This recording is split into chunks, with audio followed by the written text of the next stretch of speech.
Et pour l'interview politique de la matinale, j'accueille le secrétaire d'État aux Affaires européennes. Bonjour Harlem Désir. Bonjour Wendy Bouchard. Le Royaume-Uni avait déjà un statut à part en Europe, hors de Schengen, hors de la zone euro. Il bénéficiait d'un rabais sur le budget de l'Union.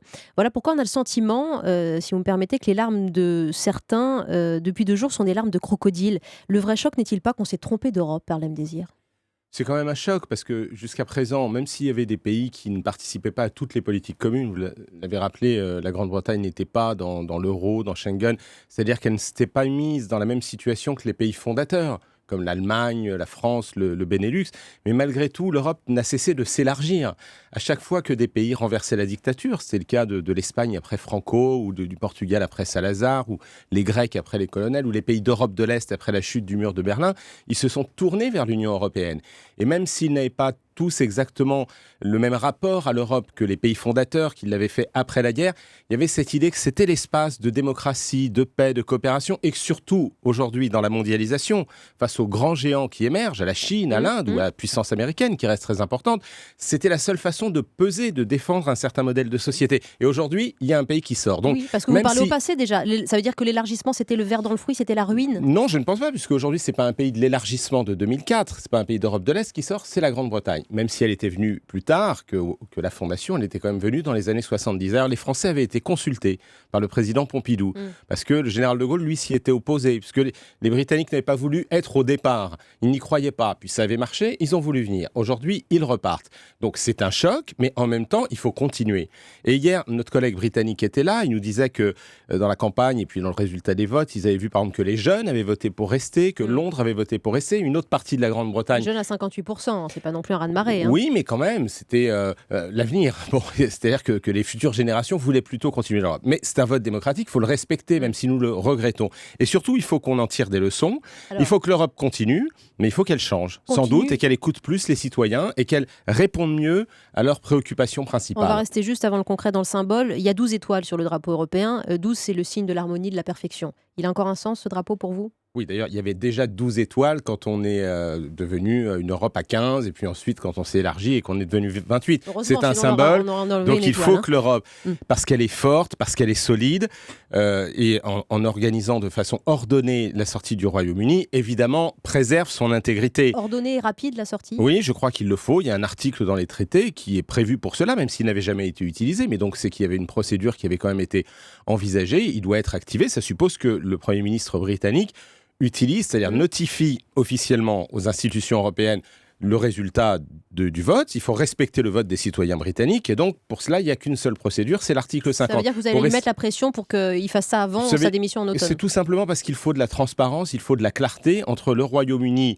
dont nous respectons le choix, qui est de quitter l'Union européenne, et l'Union européenne qui va rester quand même un partenaire. Et il faut ensuite que soit négocié, dans des délais raisonnables, le nouveau statut qu'aura le Royaume-Uni, qui sera un État tiers par rapport à l'Union européenne. Quel type, on va quand même continuer à commercer, donc quel type de relations économiques nous allons établir avec le Royaume-Uni. Mais vous savez, les pays qui veulent continuer à avoir un accès au marché intérieur, parce que c'est pas automatique quand on n'est pas membre de l'Union européenne, ils doivent aussi contribuer. Et donc, par exemple, la Norvège, la Suisse contribuent au financement de certaines politiques européennes. Ça va être le paradoxe de cette situation pour le Royaume-Uni. Ça, c'est pour le Royaume-Uni. Le divorce va être long et complexe. On parle de 2 ans, mais il y aura forcément des rapports commerciaux avec ce Royaume.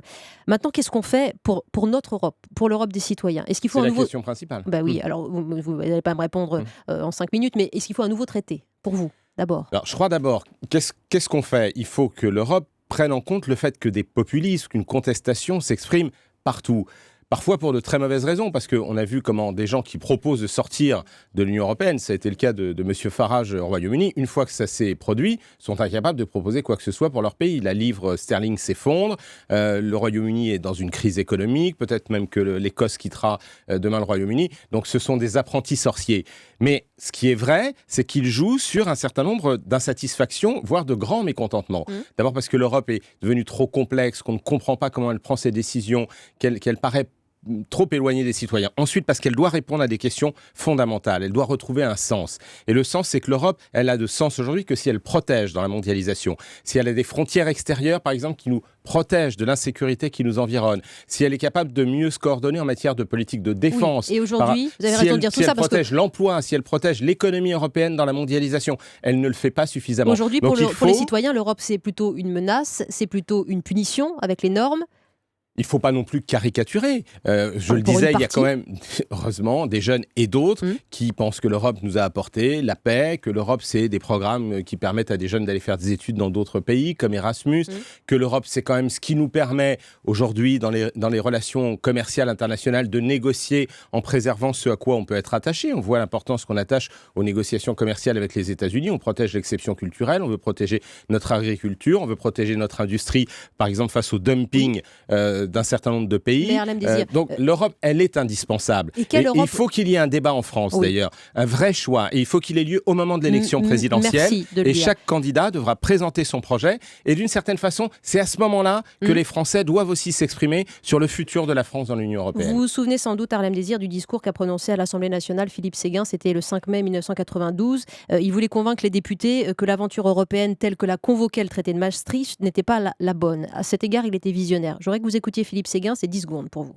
Qu'on y prenne garde, c'est lorsque le sentiment national est bafoué que la voie s'ouvre aux dérives nationalistes et à tous les extrémismes. C'était le risque aujourd'hui, dans lequel s'engouffre notamment le leader de l'extrême droite en Angleterre, mais aussi Marine Le Pen. On a trop bafoué la souveraineté, on a trop bafoué le sentiment national. C'est plus cette Europe-là qu'on veut, que veulent les citoyens. Moi, je me souviens très bien des discours de Philippe Séguin, du débat qu'il avait eu avec le président Mitterrand dans le grand amphithéâtre de la Sorbonne, juste avant le référendum sur le traité de Maastricht. Et c'était un discours argumenté, de qualité.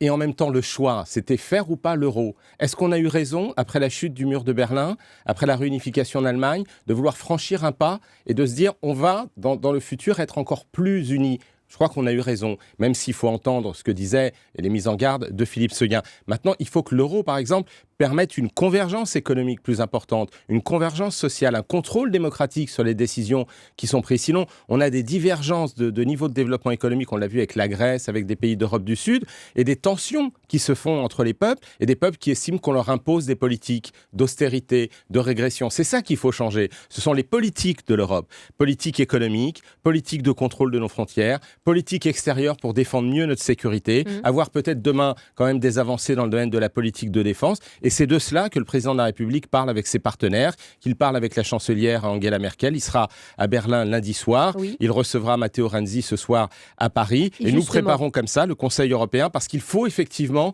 que la leçon que nous tirions de ce qui vient de se passer, c'est une avancée dans l'Europe, non pas pour qu'elle s'occupe de tout, mais pour que sur les 4-5 grandes questions qui sont décisives pour notre avenir, on fasse la démonstration qu'on est plus fort ensemble. Alors justement, aujourd'hui, il y a une réunion au sommet des ministres des Affaires étrangères de 6 pays fondateurs de l'Europe. C'est une des propositions de Valéry Giscard d'Estaing, qui est un Européen convaincu, de recentrer cette Europe sur un noyau fort, un noyau essentiel de 6 pays. Et ensuite de faire des cercles concentriques, mais qui est vraiment une locomotive.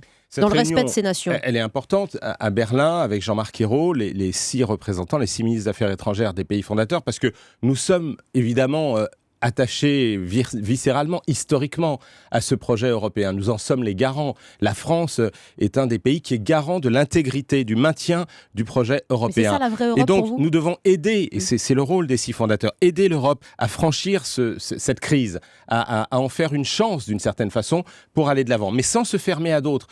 Quand vous pensez aujourd'hui à la relation que l'Espagne ou le Portugal ont à l'Europe, par exemple, personne ne peut vouloir les mettre à l'écart. Et puis les pays de l'élargissement à l'Est, certains ont rejoint l'euro, comme la Slovaquie, d'autres comme la République tchèque ou la Pologne, veulent être au cœur des politiques européennes. Donc le rôle des fondateurs, c'est de proposer d'avancer. Peut-être que demain, il y aura une Europe différenciée, vous avez raison, parce que certains peut-être ne voudront pas participer à toutes les avancées que nous proposons, mais nous voulons le proposer à tous ceux qui, comme nous, ont le sentiment qu'il faut qu'on aille de l'avant, pour mieux répondre au peuple, pour mieux répondre aux besoins de protection et pour que l'Europe joue un rôle dans le monde de demain. Merci. Vous êtes confiant, Harlem Désir? Nous sommes surtout déterminés, c'est une crise. Est-ce qu'on va vous entendre davantage? Mais merci de venir à cette invitation, mais on n'entend pas suffisamment le secrétaire d'État aux Affaires européennes. C'est essentiel pourtant. D'abord parce que je crois que j'ai battu le record de visite des capitales européennes. Je me suis rendu 15 fois à Berlin et un nombre innombrable de fois dans beaucoup d'autres pays, y compris des pays voisins de l'Union européenne. Et je passe beaucoup de temps au Parlement et je suis évidemment à votre disposition et toujours heureux de m'exprimer quand vous me le proposez. Merci Beaucoup. Désir d'avoir répondu à nos questions donc sur Europe 1, sur cette philosophie de l'Union européenne qui s'engage dès à présent. On fait une petite pause, 8h30, l'essentiel de l'actualité, la presse et l'interview d'Anne Sinclair qui reçoit l'ancien Premier ministre italien Enrico Letta.